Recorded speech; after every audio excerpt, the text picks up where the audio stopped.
네, 오늘은 우리 고린도전서를 함께 나눠보도록 하겠습니다. 오늘 첫 시간인데요. 오늘 고린도전서 개요를 함께 나눠보도록 하겠습니다. 우리가 고린도전서를 우리가 다루기 위해서 고린도가 어디에 있는지 우리는 살펴봐야 합니다. 고린도가 정확히 어디에 있는지 알아야 그 지리적인 그 위치와 또 문화 이런 것들을 좀 알아야 우리가 고린도전서를 읽을 때 도움이 되기 때문에 그렇습니다. 잘 보이실까 모르겠네요. 고린도는 이렇게 보시면 여기 보시면 잘 안 되네.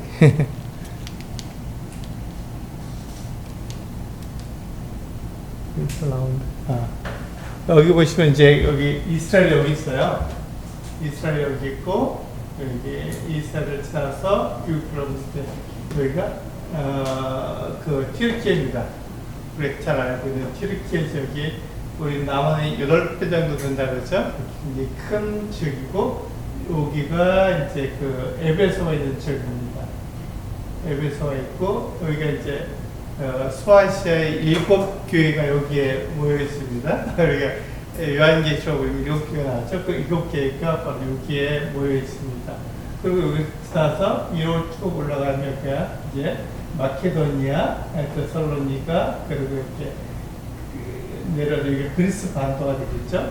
그리고 여기 보시면 그리스 반도 쭉 내려오시면 끝에 아테네 가신다. 우리가 잘 알고 있죠. 아테네 파르페가 여기가 고린도입니다. 이것을 좀 더 우리가 확대해서 고린도 지역을 보기 위해서 이렇게 봅니다. 여기를 먼저 봐야겠네. 여기 보시면요. 이게 바로 지중해입니다. 지중해. 요 바다를 우리가 지중해라고 그러고, 지중해는 뭐냐면 땅 사이에 들어있는 바다, 그래서 지중해라고 합니다. 땅 사이에 들어있는 바다이기 때문에 지중해라고 그러고요. 여기 튀르키예와 그리스 사이의 요 바다를 또 에게해라고 부릅니다. 그래서 요 에게해와 지중해 요걸 이렇게 나누는 요 지역을 고린도라고 부릅니다. 그래서 이제 여기 지중해가 이렇게 되어 있어서 이스라엘의 정 반대쪽에 스페인, 여기가 이제 우리가 성경에서 말하는 서바나 지역입니다. 그래서 여기 땅끝이라고 말하죠. 여기까지 가면 땅끝으로 가는 겁니다. 그래서 이스라엘에 있는 사람들이 땅끝이라고 하면 여기 쭉 지나서 여기까지 스페인까지 가는 것을 땅끝이라고 생각하고 있고요. 그리고 이제 지금 여기가 바울의 1차, 2차, 3차 반도여행이 여기서 이루어집니다. 여기 지금 튀르키예 지역하고 그리스 지역, 그리고 여기는 이제 로마가 여기 이탈리아 반도 이렇게 있습니다. 여기 시실리아가 이렇게 있고요. 이렇게 되면 제일 가까운 데가 여기예요. 모로코하고 스페인 사이가 제일 가까운데 여기가 물살이 굉장히 세서 다리를 부른다고 합니다. 여기는 지금 다리가 다 안 놔져 있는 바다입니다.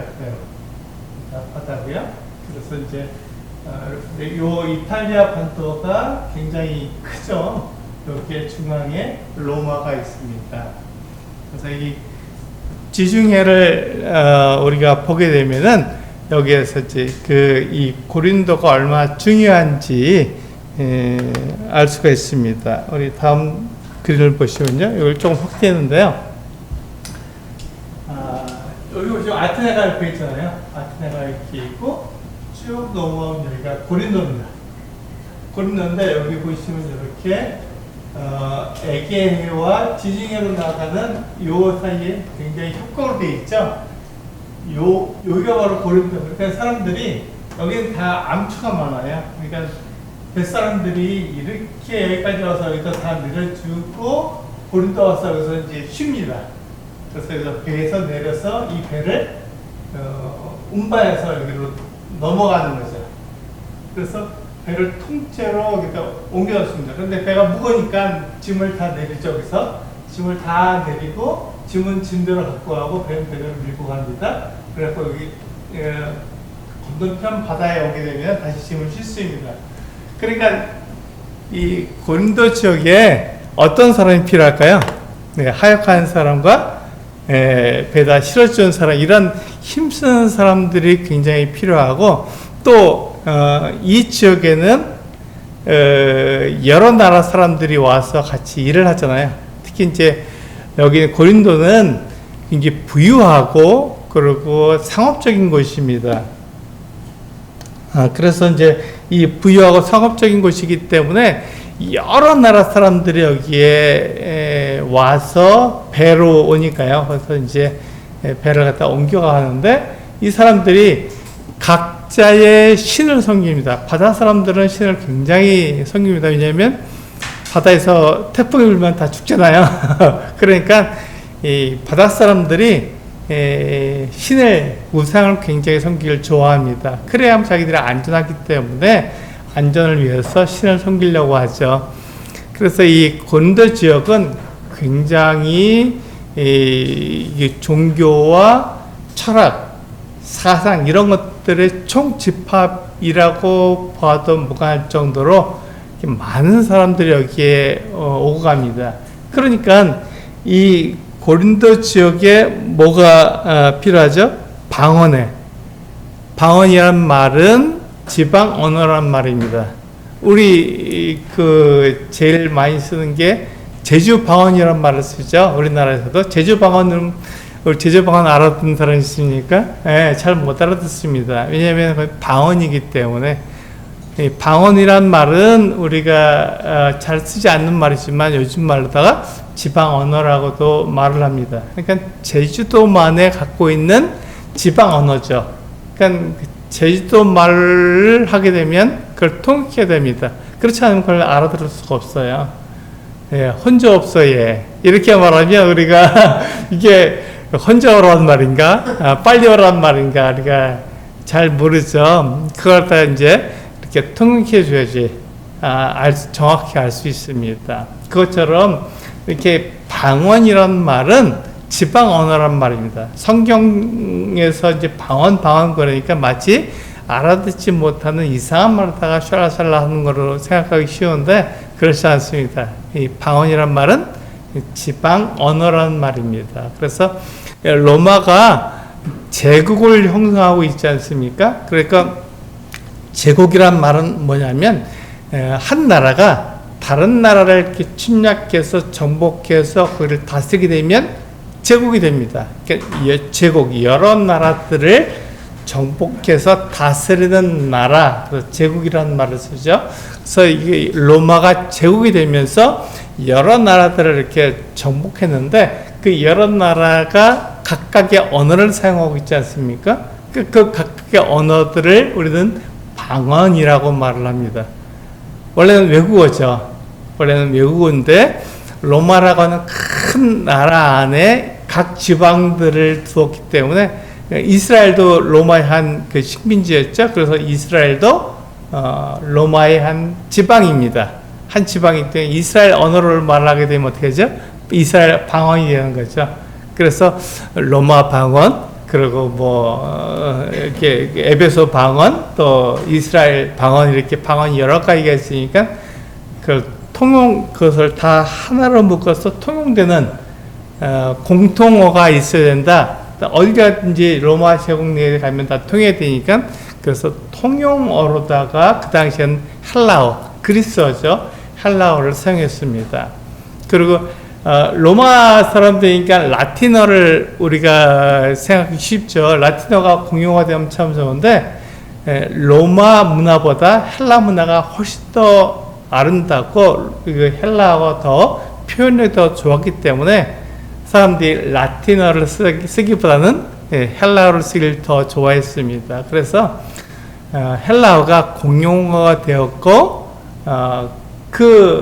라틴어는 하나의 지방 언어가 됐던 것이죠. 그런데 이제 우리가 천주교에서 라틴어로다가 미사를 집정했습니다. 그러니까 라틴어가 공식 언어가 됐던 것이죠.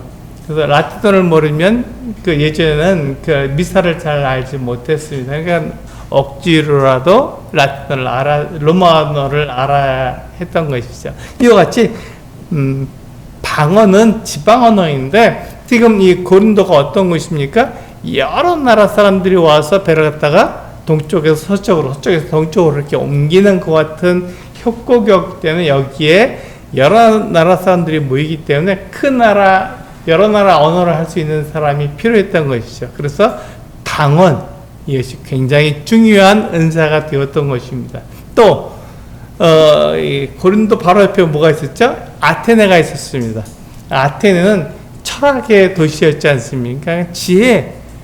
굉장히 그 지혜를 숭상하는 것 같은 지역이었습니다. 우리가 지혜라고 하니까 마치 좋은 것처럼 생각되는데, 사람들이 말하는 지혜와 성경에서 말하는 지혜는 약간 다릅니다. 사람들이 말하는 지혜는 어떤 것이죠? 네, 하나님 없이 사람들이 어떻게 하면 더 잘 살 수 있는가, 어떻게 하면 부자가 되고, 어떻게 하면 다른 사람에게 인정받는 사람이 될 수 있는가를 지혜라고 말합니다. 그래서 그렇게 행하는 사람들을 지혜로운 사람, 이렇게 말을 하죠. 그런데 성경에서 말하는 지혜는 그것이 아니라 하나님의 말씀을 잘 알아들을 수 있는 사람을 지혜로운 사람이라고 말합니다. 왜냐하면 하나님의 말씀을 따라가지 않으면 결국 하나님께서 심판하실 때 그것이 문제가 되기 때문에, 사람의 가르침을 따라가게 되면 하나님의 말씀과 맞지 않기 때문에 결국 그것이 문제가 되잖아요. 그래서 하나님께 심판하실 때 하나님의 말씀을 따라간 사람들, 하나님의 심판을 받지 않고 넘어갈 수 있는 사람들을 지혜로운 사람, 이렇게 말을 합니다. 그러니까 성경에서 말하는 지혜와 세상에서 말하는 지혜가 다르다는 것을 우리는 알아야 됩니다. 근데 이 아테는 지혜와 철학, 이런 것들을 숭상하는 곳이었기 때문에 그것이 바로 고린도에 이렇게 영향을 미쳤기 때문에 고린도는 또한 예언, 지혜가 있는 사람들, 하나님의 음성을 들을 수 있는 이 어떤 사람들을 굉장히 중요하게 여기기 때문에 이 두 가지 은사, 방언과 이 예언의 은사를 중요하게 여기는 그 같은 지역이 되었습니다. 그래서 우리가 고린도전서를 읽을 때 이 두 가지 은사를 굉장히 그들이 중요하게 여겨요. 드러나는 은사로 생각합니다. 그래서 그것을 자세히 살펴볼 필요가 있는 것입니다. 고린도가 어떤 지역이냐면 지금 말씀드린 것처럼 이렇게 굉장히 그 힘을 쓰는 사람, 물건을 내리고 또 물건을 다시 또 싣고 또 배를 밀고 하기 때문에 거기는 육체적인 힘만 있으면 어떻게 돈을 많이 벌 수 있는 지역이었습니다. 그러니까 돈도 많고 부유하고, 그래서 거기는 돈이 많고 또 육체적인 힘을 쓰는 곳이기 때문에 머리를 쓰지 않아도 되는 것이에요. 물론 지혜를 숭상한 사람들은 이렇게 그 머리를 쓰지만 대다수의 사람들은 이렇게 육체의 노동을 통해서 돈을 벌었기 때문에 그들은 먹고 마시고 쾌락적으로 사는 것에 굉장히 심혈을 기울였습니다. 그래서 당시 헬라어로, 그리스어로 고린도인처럼 살다라는 말의 뜻은 음란하고 방탕하게 살다라는 뜻의 속어로 쓰일 정도로 그렇게 사용되었죠. 그 정도로 고린도는 음란하고 방탕한 곳이었습니다. 돈만 있으면 되고 힘만 있으면 되는 곳이니까 힘센 사람이 거기서는 왕좌를 차지하는 것이죠. 그런데 이 고린도 교회는 이 고린도 사람들, 어떤 사람들이죠? 고린도 사람들이 이 음란하고 방탕한 사람들이 들어와서 만들어진 교회였습니다. 그렇기 때문에 그들의 생각과 그들의 행동이 그대로 교회 안에 들어왔던 것이죠. 네, 그래서 고린도 교회는 어떤 교회였습니까? 음란하고 방탕한 사람들이 들어와서 만들어진 교회이기 때문에 그 생각, 그 문화가 그대로 교회 안으로 들어올 수밖에 없어서 교회가 처음 시작되었고, 그리고 어떤 시간이 지나는 동안까지는 이 교회는 굉장히 세속적인 그 같은 교회의 모습을 가질 수밖에 없는 것이죠. 그래서 이 바울이 이 고린도 교회에다가 세속적이고 그리고 방탕한 그 사람들이 이렇게 성장하도록 그리고 그리스도를 닮도록 그렇게 말해 준 겁니다. 가르쳐 준 것이죠. 근데 그것을 잘 배우면 그리스도를 닮게 되겠지만, 그러나 그렇지 않으면 어떻죠? 그들이 살아온 그 모습 그대로 음란하고 방탕한 그 어떤 삶의 모습을 교회 안에서 보여주는 것이죠. 그래서 교회 우리 고린도전서에 보면은 음행을 저지르는 사람들도 있고, 여자들이 그냥 말을 하고, 크게 소리 지르고, 자기들도 의견을 표시하고, 이렇게 되는 것들을 얼마든지 볼 수 있습니다. 고린도 교회는요. 왜냐하면 그런 문화가 또 그런 이교적인 우상숭배의 모습이 그대로 들어있기 때문에 그것이 그대로 교회 안으로 들어왔기 때문에 그렇게 그런 모습이 있는 것이죠. 그래서 그것을 가르쳐 줘야 하는 것이죠. 누가요? 바울이 고린도 교회를 세웠기 때문에 바울이 그들에게 지대한 영향을 미치니까 가르쳐 줘야 했고, 또 아볼로는 굉장히 교사적인 사람이었습니다. 아볼로도 성경을 자세하게 풀어서 가르쳐 줘서 그들이 하나님께서 원하시는 그 모습으로 성장하도록 도와주는 것이죠. 그래서 여러 사람들의 이 도움으로 이 고린도 교회가 점점 성숙해가는 그 같은 모습을 가지게 되는 것입니다. 그런 가운데서 지금 고린도 전서를 우리가 보게 되는 것이고, 또 뒤에는 고린도 후서를 보게 되는데, 아마 고린도 측에 보낸 편지는 우리가 지금 알 수 있는 건 세 가지 편지로 알고 있는데, 고린도 전서보다 전에 앞에 보낸 편지가 있는데 그것은 남아있지 않습니다. 하나님께서 그것이 이렇게 중요하지 않기 때문에 없애버렸을 수 있는데, 지금 고린도 전서보다 먼저 보낸 편지가 바울이 보낸 편지가 있을 때 그것은 남아있지 않고요. 그래서 우리는 두 개의 편지만 갖고 있습니다. 고린도전서와 고린도후서 두 개의 편지만 가지고 있고, 그래서 그것을 우리는 보게 되는 것입니다. 그래서 이렇게 고린도는 이와 같이 고린도 교회는 이와 같이 고린도 사람들이 들어서 만들어진 교회이기 때문에 굉장히 음란하고 방탕한 교회였다. 처음에는요, 그 어떤 교회였다는 것을 우리는 알 수 있습니다. 우리가 이제 고린도 교회가 어떻게 해서 생겨났냐면 바로 이와 같은 것들을 통해서 생겨났습니다. 바울이 에베소에 갔다가 거기서 이제 나와서 마케도냐로 올라가서 거기서 이제 갈 때 마게도냐 사람이 이 바울에게 건너와서 우리를 도우라 하는 그 환상을 보고 거기로 이게 바울 그 전도팀이 마게도냐 그리스 반도로 넘어가게 되었습니다. 거기서 이제 빌립보 교회 그리고 그 마게도냐 또 데살로니가 갔다가 그 쫓겨나서 어디로 갔죠?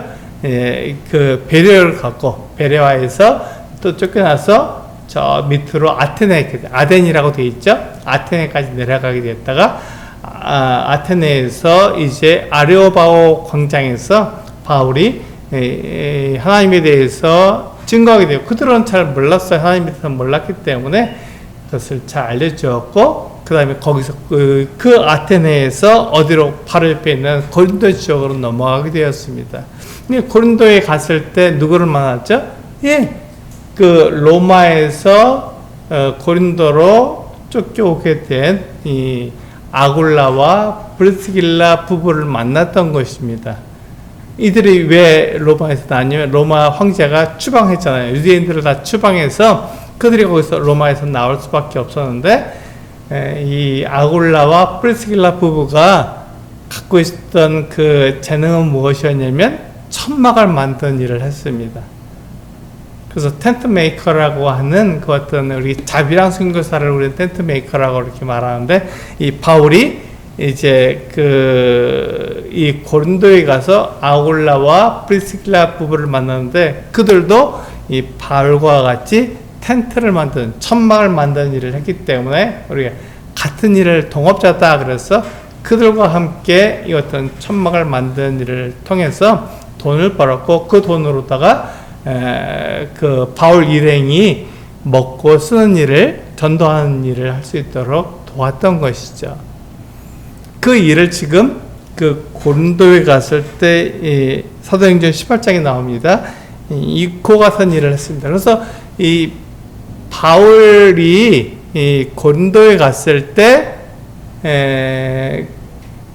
바울은 원래 이 고린도에서 오래 머물 생각은 없었습니다. 그런데 하나님께서 바울에게 이 성에 내 백성이 많다라는 말씀을 해주신 거예요. 그러니까 바울이 어떻게 했습니까? 거기서 그러니까 하나님의 사람들이 거기에 많으니까 그럼 그들을 위해서 그들을 가르쳐야겠다. 고린도 사람들이 어떻다고요? 음란하고 방탕했습니다. 그래서 그들을 제대로 가르쳐서 성도답게 살 수 있도록 도와주기 위해서는 거기서 하루 이틀 가르치는 게 아니라 18개월 동안, 우리 1년 반이죠. 1년 반 동안 거기서 그들을 가르쳤던 것입니다. 그래서 그들이 기본적으로 그 그리스도인이 가져야 될 소양을 알았던 것이죠. 그래서 어떻게 하면 하나님을 섬길 수 있는 것인지 이런 것들을 기본적인 소양을 배웠지만, 그럼에도 불구하고 고린도 교회 성도들은 기본적으로 그들 주변이 다 그렇잖아요. 음란하고 방탕한 사람들이었고 우상숭배한 사람들이었고 힘을 쓰는 사람들이었기 때문에 그 문화에 물들 수밖에 없었던 것이죠. 다 그러니까요. 그러니까 그런 상황에 있는 가운데서 거기서 이제 교회로 모이기 때문에 교회가 어떤 일을 해야 되는지를 알아야 됐던 것이죠. 그래서 고린도전서가 기록이 되었던 것입니다. 그래서 고린도 교회 성도들은요, 처음에 교회가 무엇인지 잘 알지 못했기 때문에 그들의 삶은 세상과 크게 다르지 않았습니다. 당연하죠. 그들은 이제 예수 그리스도를 통해서 예수 그리스도를 믿음으로 내 죄가 용서되었고 하나님께 나아갈 수 있게 되었구나. 이렇게 감사한 일이 없어. 그러면서 예수 그리스도를 믿게 되었습니다. 이제 시장이 처음 시작하게 됐죠. 그러니까 그들이 시장을 시작하게 되었는데 그들은 그들의 삶은 어떤 삶이었습니까? 힘쓰고 돈 많이 벌고 그렇게 막 사람들이 인정받으면 되는 것 같은 목적을 가지고 살았기 때문에 그 사상, 그 가르침, 그 생각이 그대로 교회 안으로 들어왔기 때문에 그것이 크게 벗어나지 않았던 것이죠. 그런 사람들이 모였습니다. 그런 사람들이 이제 교회를 이뤘기 때문에 그들이 교회로서 살아가게 하기 위해서 바울을 거기서 1년 6개월 동안 하나님의 말씀을 자세히 풀어서 가르쳐 준 것이죠. 어떻게 해야 되는지 알려준 것입니다. 그럼에도 불구하고 고린도 교회 성도들은요, 세상과 크게 다르지 않잖아요. 그런데 우리가 고린도서 1장 1절, 2절, 3절을 보시게 되면 뭐라고 되어 있냐면, 바울이 이 고린도 교회 성도들이 어떠한지 그 형편을 너무 잘 알잖아요.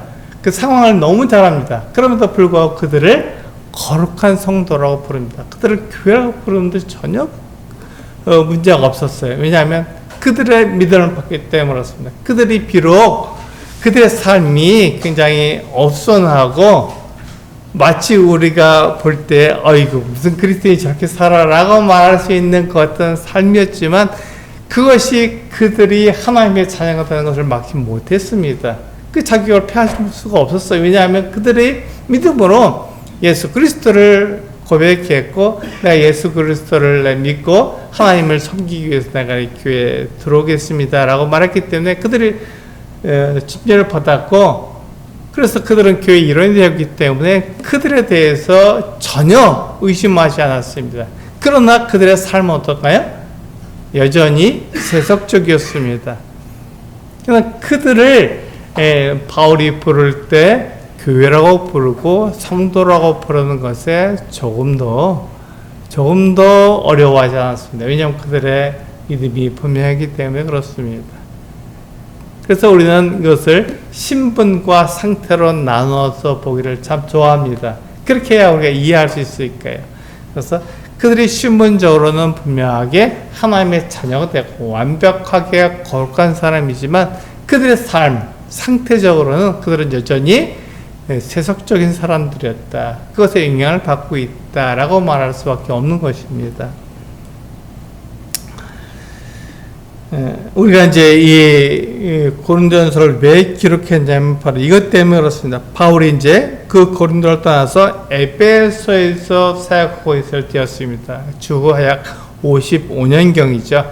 그러니까 그가 주후 45년경에 이제 파송을 받았습니다. 이방인 사도로서 바나바와 함께 파송을 받았고, 그로부터 약 10년 정도가 지난 이제 에베소에서 사역하고 있을 때 고린도 교회로부터 심각한 소식이 들려왔습니다.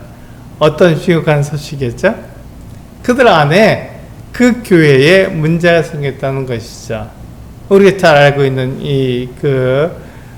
고린도전서 1장부터 6장까지에 있는 것 같은 문제들입니다.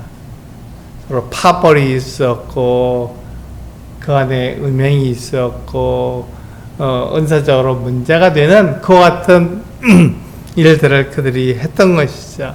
그래서 그것에 대해서 답변을 해줄 수밖에 없습니다.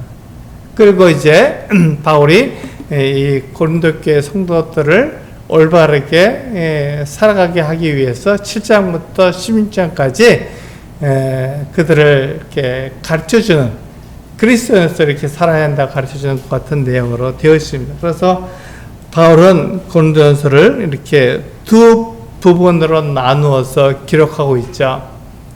두 부분은 우리가 잘 알고 있는 대로 1장부터 6장까지입니다. 고린도전서 1장에서 6장까지는 이 고린도 사람들이 교회를 형성하는 데 있어서 굉장히 문제가 됐던 것이죠. 그래서 근로의 지편으로 들었는데 그 고린도 교회에 여러 가지 문제가 있었던 것입니다. 그래서 이 바울이 너희가 이러이러한 문제가 있다 그러는데 하고 이야기하면서 그것은 그리스도인이 낫지 않다 이렇게 남으라고 책망하는 그 같은 내용으로 되어 있습니다. 그리고 우리 7장부터 16장까지에 보면은 그들에 대해서 이 바울이 고린도 교회 성도들이 물어온 여러 가지 질문들이 있습니다. 그 질문들에 대해 답변해야 되는 것이었어요. 그래서 굉장히 까다롭습니다. 왜냐하면 그들은 잘 알지 못했어요. 하나님은 어떻게 생겼는지 잘 알지 못했고 교회가 어떻게 이루어진지 잘 알지 못했기 때문에 그들의 삶 속에서 문제가 된다고 생각됐던 것들을 바울에게 물었던 것이고, 그것에 대해서 바울이 답변해 주는 것 같은 내용으로 되어 있습니다. 그래서 이 고린도전서는 1장부터 6장까지의 바울이 이야기하는 그 어떤 고린도 교회의 문제들, 그리고 7장부터 16장까지는 이 고린도 교회가 바울에게 물어온 질문들에 대해서 자기의 생각을, 자기의 분별을 이야기해 주는 권고로 되어 있습니다. 이렇게 해서 우리는 전반적인 고린도의 같은 모습을 보았고요. 이제 16장까지 1장부터 16장까지를 각 장별로다가 한 번씩 이렇게 잠깐 살펴봄으로써 우리가 이 고린도전서가 이렇게 이루어졌고 하는 것을 알고 거기서 우리가 어떻게 고린도전서를 통해서 무엇을 배워야 하는지를 알 수 있도록 그렇게 말씀하고 있는 것을 볼 수 있습니다. 우리 1장에서는요, 교회의 분열과 십자가 지혜를 말하고 있습니다. 이 1장에서 바울이 굉장히 심각하게 생각했던 게 뭐냐면, 어떤 사람들은 바울에게로, 어떤 사람들은 아볼로에게로, 어떤 사람들은 게바에게, 어떤 사람들은 그리스도에게 속했다고 주장하는 게 파벌이죠. 파벌이 만들어서 교회 안에서 이 어떤 파벌이 만들어져서 자기가 좋아하는 사람들을 이렇게 섬겼던, 따라갔던 이 같은 모습들을 볼 수 있다. 그런데 교회는 그렇지 않다 이렇게 말하는 것이죠. 교회는 어떤 파벌도 만들어질 수 없다 이렇게 말하는 것입니다. 그래서 우리가 교회 안에서 정치 얘기를 하지 않는 이유가 무엇입니까? 정치는 나눈 일을 합니다. 흑백을 가르는 것이죠. 나는 누구누구를 좋아해, 난 누구누구를 싫어해 하고 이것을 딱 갈라버립니다. 그래서 정치는 나눈 일을 합니다. 교회 안에서 정치적인 일을, 정치적인 발언을 하게 되면 교회가 그리스도가 아닌 일로다가 나눠지기 때문에 교회 성도들은 이 정치적인 발언을 해서는 안 됩니다. 그건 비슷한 말도 해서는 안 되는 거고요. 왜냐하면 정치적인 발언을 들었을 때 교회 성도들이 나하고 정치적인 생각이 다르면 나눠질 수밖에 없기 때문에 정치적인 발언을 하지 않습니다. 그래서 교회 안에서는 그것은 일을 하지 않죠. 그것처럼 이 교회 안에 어떤 파벌이 있다는 것은 대단히 어려운 거예요. 무슨 분열을 말하고 있기 때문에 그렇습니다. 특히 고린도 교회는 4개의 파벌이를 그들이 주장했기 때문에 4개로 나눠진 거예요. 기본적으로. 그러니까 굉장히 어렵습니다. 이것은 세속적인 것이죠. 그리스도인은 이렇게 하지 않습니다. 그리스도인은 어떠한 상황이 있든지 그리스도를 중심으로 모이기 때문에 다 하나가 될 수 있습니다. 언어가 다르고 피부색이 다르고 그 문화가 다 달라도 우리는 하나가 될 수 있습니다. 찬송가를 부르면 다 똑같아요. 제가 인도네시아 한 부족에 들어갔는데 예수 사랑하심은 이 찬송을 부르더라고요. 주력교 어린이들이 다 알잖아요. 그러니까 저도 따라 불렀어요.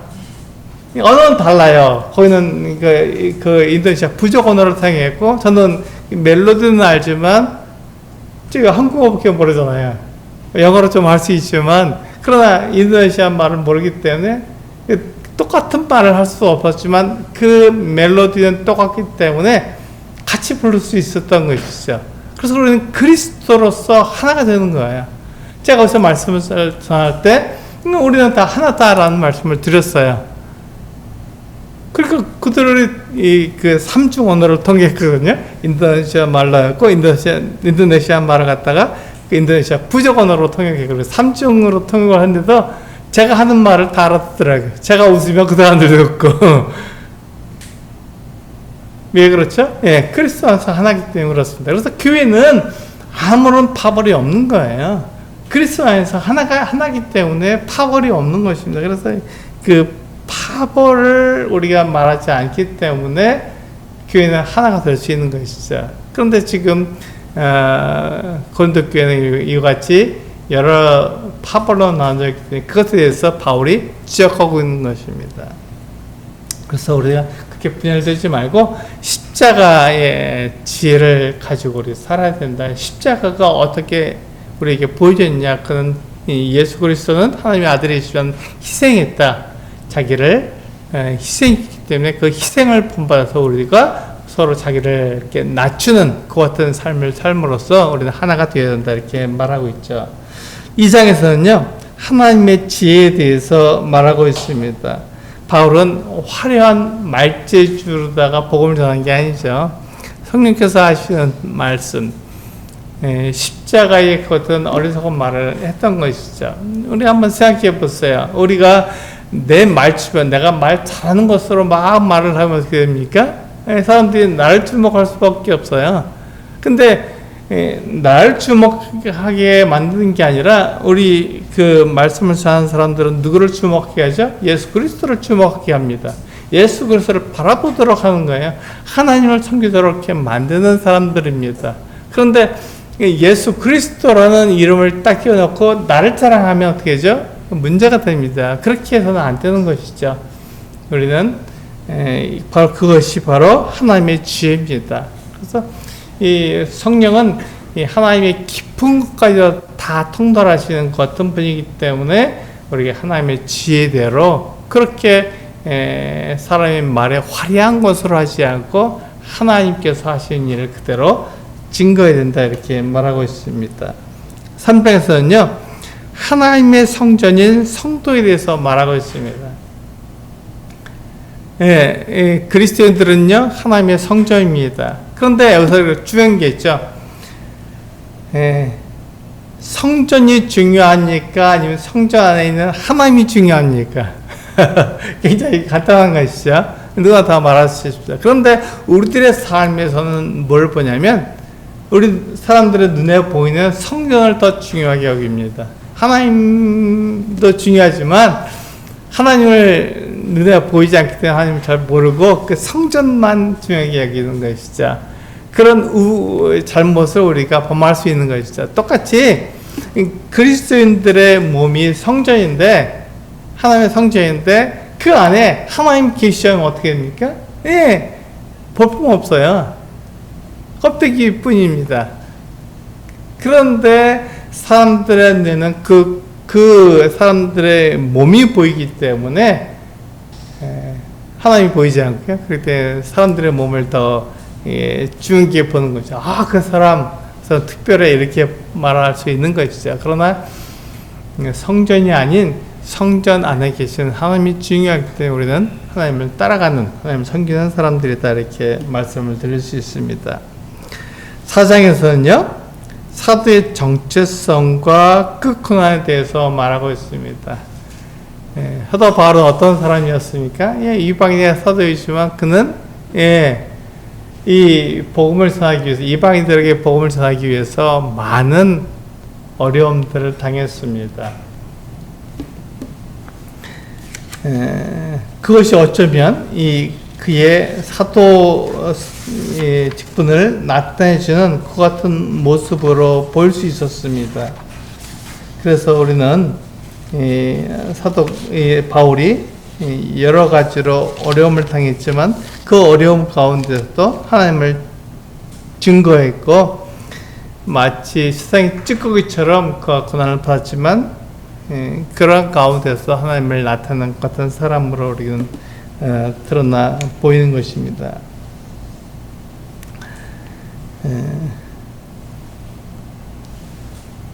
사람들은요 자기들이 악하잖아요.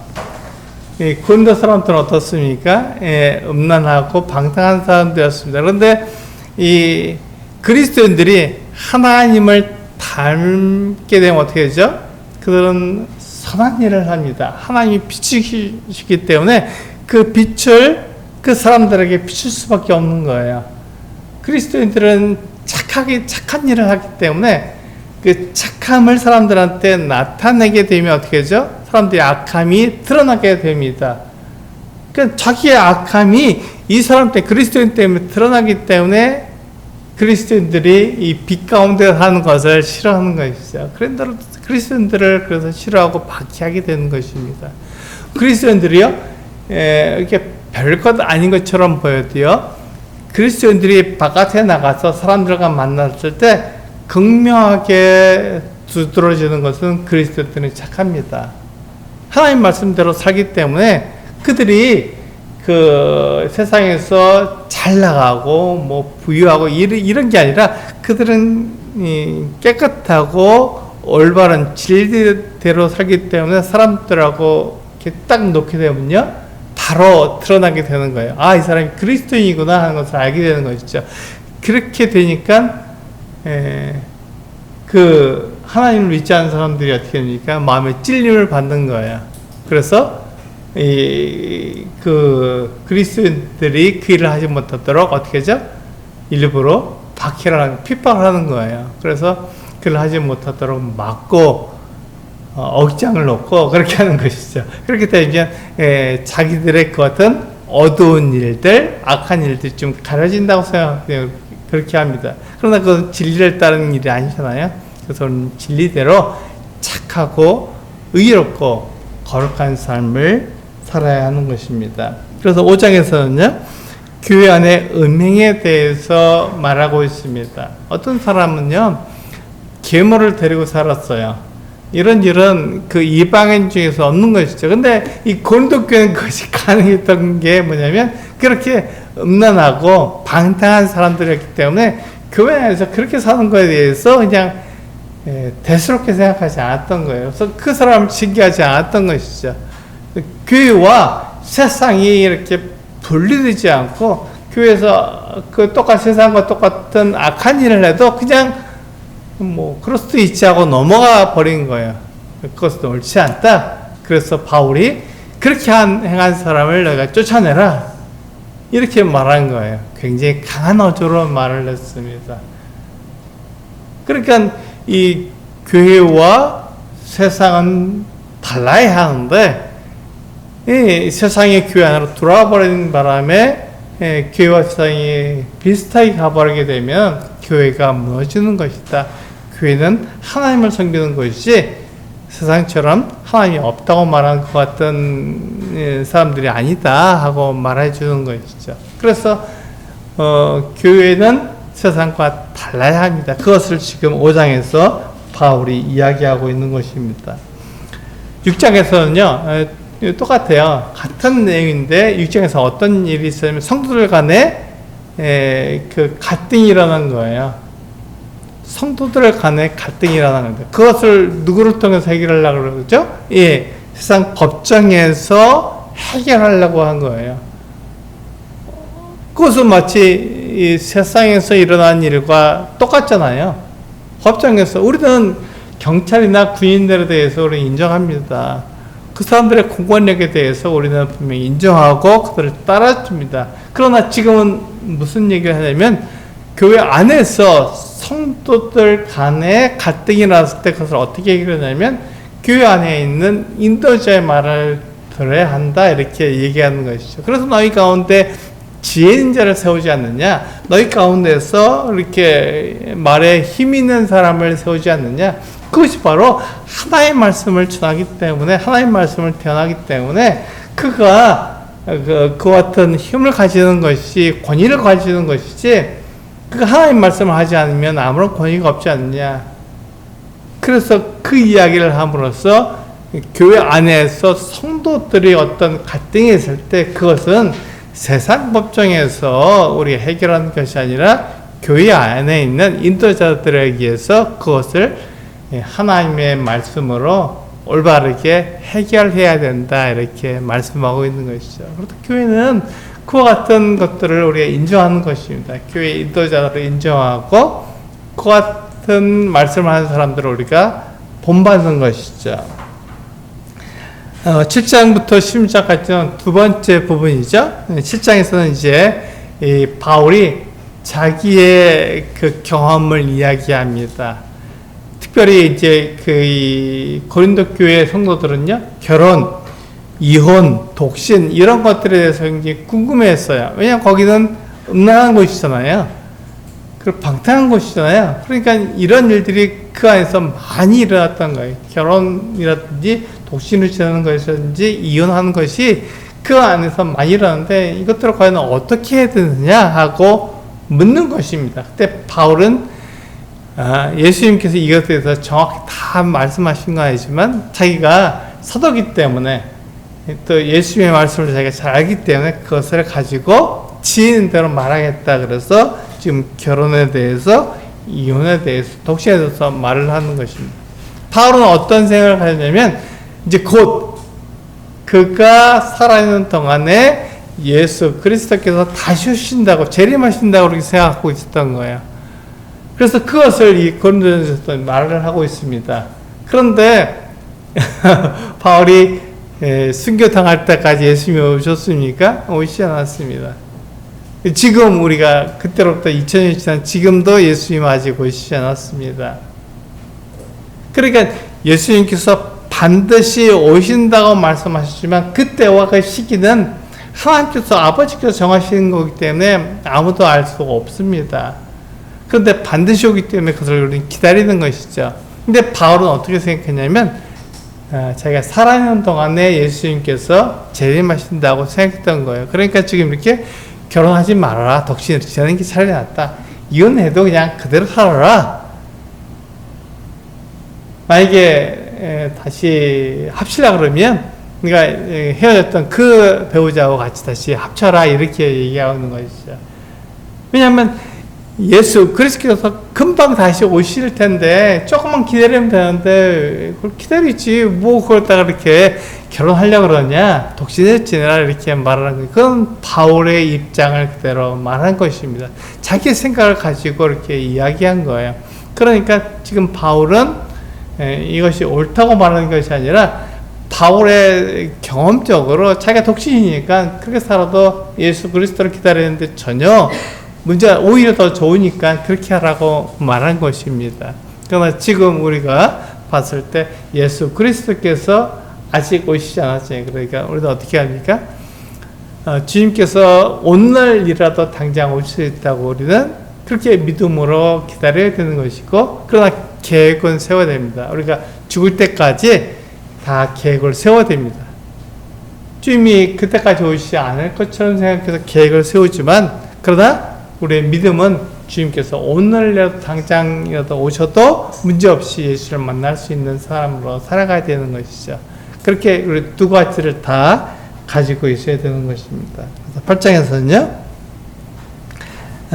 우상의 제물과 성도의 자유에 대해서 말하고 있습니다. 우상은 어떻죠? 우상은 아무것도 아니잖아요. 하나님이 살아계시고 하나님께서 말씀하시기 때문에 그 하나님께서 우리들에게 말씀해 주신 것이 진리인데, 근데 우리는 생각할 때 우상의 제물에 대해서 생각합니다. 우상의 제물을 먹으면 어떻게 되죠?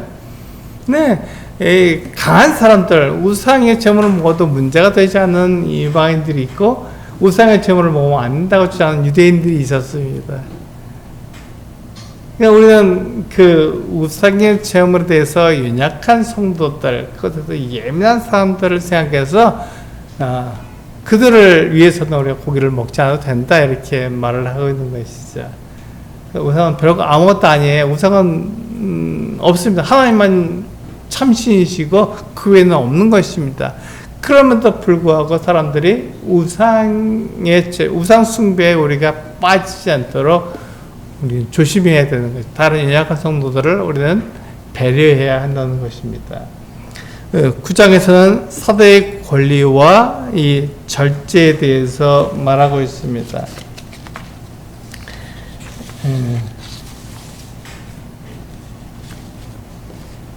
바울은요, 이방인의 전도자잖아요. 그래서 그가 누릴 수 있는 권리가 참 많았습니다. 그런데 그것들을 다 포기했어요. 그리고는 그가 유대인처럼 살았고요. 또 율법 아래에 있는 사람처럼 살았고, 또 율법 없는 사람들을 만날 때 어떻게, 율법 없는 사람처럼 살았어요. 그렇게 한 이유가 뭐였죠? 어떻게 하든지 사람들을 만나서 그들을 하나님께로 인도하려고 하는, 이 사람에게는 이렇게 하고 저 사람에게는 저렇게 함으로써 그 사람들의 마음을 얻어서 하나님께로 그들을 인도하려고 하는 마음 때문에 그렇게 했던 것입니다. 그것이 지금 이 바울의 마음이었죠. 바울이 그냥 그렇게 막 팔색추처럼 이렇게 막 바뀐 게 아니라, 이 사람을 얻기 위해서 이 사람이 맞게끔 이 사람이 원하는 어떤 모습으로 그렇게 다가갔고, 저 사람이 저 사람의 어떤 성격이 그렇다면 그 사람에게 맞추어서 그를 하나님께 인도하기 위해서 그와 친근하게 지냈다는 것을 말하고 있는 것입니다. 10장에서는요, 이스라엘 사람들이 광야에서 그들은 굉장히 하나님께 징계를 받았습니다. 왜 그랬죠? 그들이 그 이집트에서 나와서 홍해를 건넜습니다. 그런데 그 후에 먹을 것이 좀 떨어지거나 그러다 마실 것이 별로 없게 되면은 하나님과 모세에 대해서 막 원망했어요.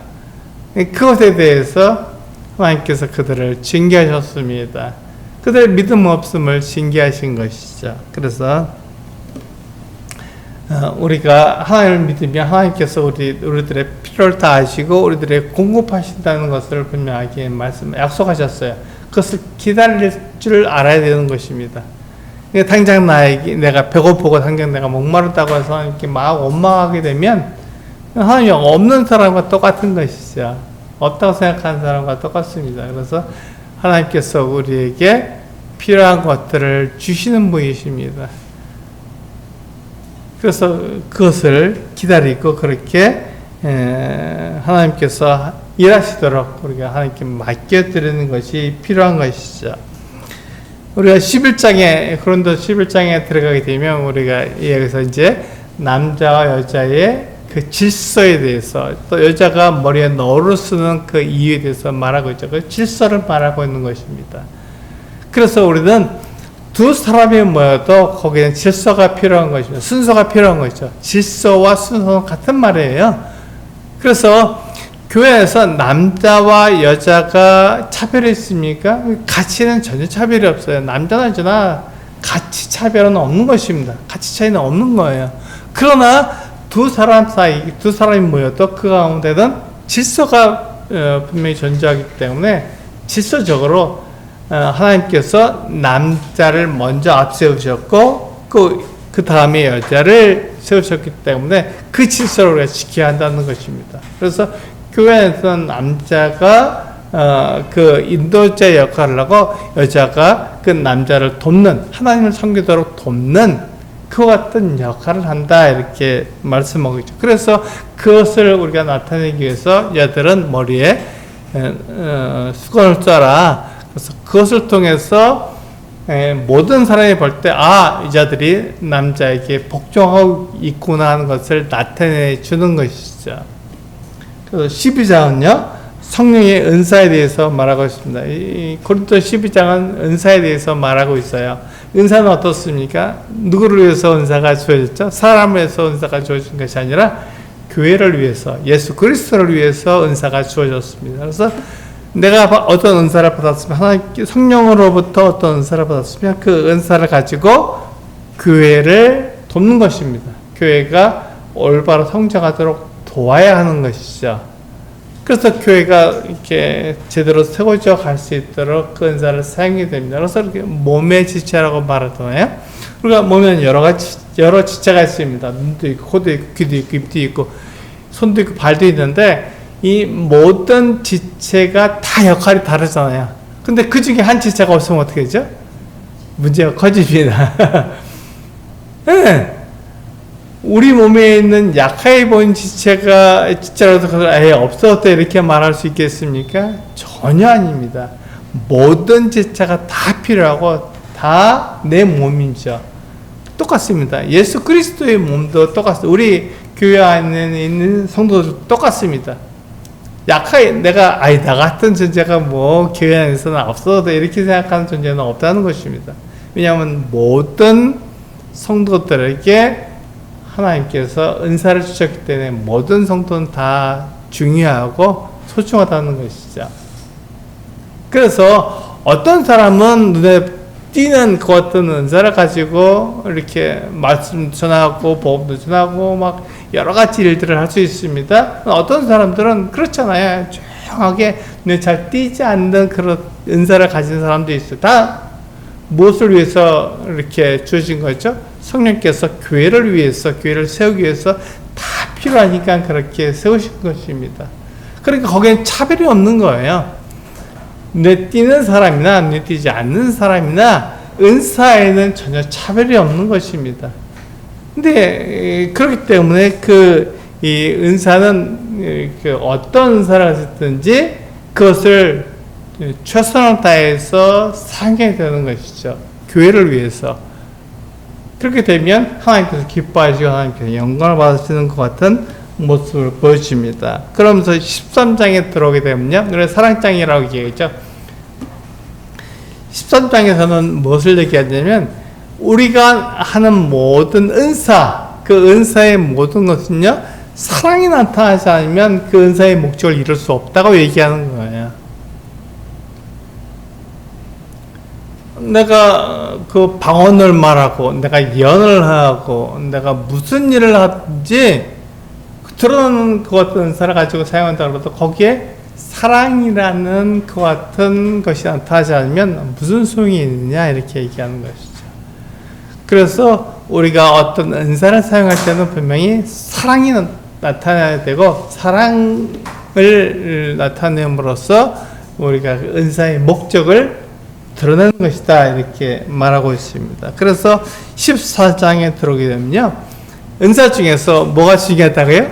방언과 예언이 중요하다고 얘기했죠. 이 고린도 사람들에게는요. 그래서 이 방언이나 예언을 할 때는 뭘 갖고 하라고요? 예, 순서대로 하라고요. 방언을 할 때는 뭐가 필요하냐면 통역이 필요합니다. 제가 말씀드렸잖아요. 제주 방언을 말하는데 우리가 통역하지 않으면 잘 알아들을 수 없습니다. 그것처럼 통역이 필요한 거죠. 근데 일본에 가면 일본어를 하는 사람의 통역을 필요로 하고, 예, 미국에 가면 영어를 하는 사람들의 통역이 필요합니다. 그렇지 않으면 우리가 잘 알아들을 수가 없는 거예요. 그것처럼 이렇게 방언은 통역을 필요로 하고 예언은, 예, 순서, 질서가 필요하다는 것이죠. 그냥 막 나한테 막 그 예언이 왔다 그래서 막 말할 수 있는 게 아닙니다. 두세 사람이 질서를 지켜서 하고 먼저 하던 사람도 나중에 그 하나님의 음성이 그렇게 들렸으면 내가 잠잠하고 그 사람이 할 수 있도록 잘 양보하는 게 필요하다 이렇게 얘기하는. 지금 이건 초대교회 고린도 교회 그 상황이고 지금 우리 지역 교회하고 약간 다르죠. 이게 시간이 많이 흘렀고 그 사이에 또 문화와 풍습이 다르기 때문에 약간씩 변형이 온 것입니다. 그래서 이 초대교회 당시하고 지금 우리 교회 모습, 지역 교회 모습하고 비슷한 점도 있지만 다른 점도 있습니다. 그것을 이해하셔야 되는 것이죠. 그래서 지금 방언과 예언을 할 때 약 그 분명하게 그 질서를 가지고 해야 된다 이렇게 말하고 있는 것입니다. 15장은요 대단히 중요합니다. 고린도전서의 가장 중요한 장이라고 말할 수 있죠. 그래서 부활장이라고 말하고요. 제일 깁니다. 그래서 이 15장을 통해서 우리가 부활에 대해서 예수 그리스도의 부활 또 성도들의 부활에 대해서 정확하게 알 수 있도록 말해주고 있습니다.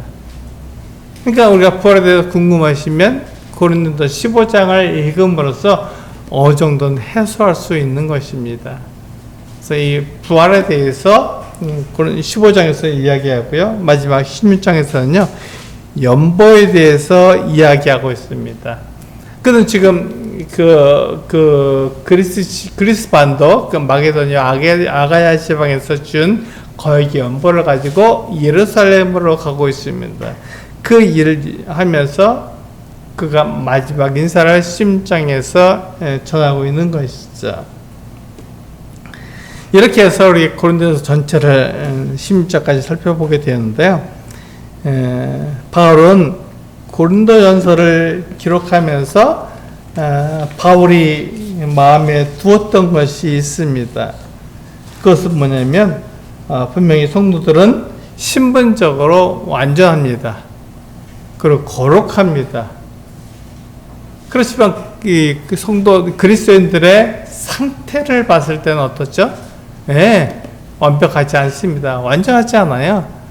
어떤 사람이든지 다 불완전합니다. 그것이 사람이기 때문에 그렇습니다. 아무리 오랫동안 예수님을 섬기고 온 사람이고 아무리 그 성장한 사람이라도 그는 완전할 수가 없습니다. 완전은 하나님께만 해당되는 것이고 사람은 불완전합니다. 모든 것을 알 수 없습니다. 그래서 이 사람의 그 불완전함을 지금 이야기하고 있는 것입니다. 상태적으로. 그래서 우리는 불완전하고 거룩하지 못합니다. 그래서 우리는 뭐가 필요합니까? 성장이 필요한 거예요.